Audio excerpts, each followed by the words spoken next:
I really enjoyed it on Friday night. Like I say, it's really good to see you.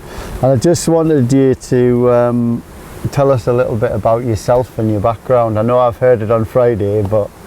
Yeah, okay. When I was at uni in London, I wanted to help people. Never really understood why I'm like this, but that was what it was. And I had a choice. I could do what known as neuroscience, work with drugs in the brain and use laboratory rats, or I could try and go into clinical psychology. And for one reason or other, I went down the route of neuroscience. I was very interested in mental health. After my PhD, I was fortunate enough to get a position with a guy called Arvid Carlsson, who's the father of dopamine, who went on to win the Nobel Prize in 2000. I had 3 glorious years with him.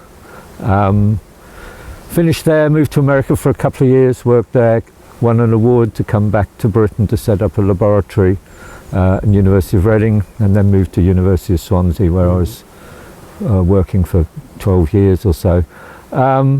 Along that journey, I began to realise that psychiatric drugs cause more harm than good, and that wasn't what I should be doing. And I was very fortunate enough to have some very good friends who worked in a drug treatment agency in Swansea, and I went down, and for the first time I started to meet people with drug and alcohol problems. It's funny, all these neuroscientists working in this field who never met an addict. And was that kind of your first introduction to people with addiction or in recovery? Or? Yeah, and one of the most moving moments was there was this lovely lady who I'll call Natalie, and she was in early recovery from heroin addiction, and she said to me that she never knew what to do.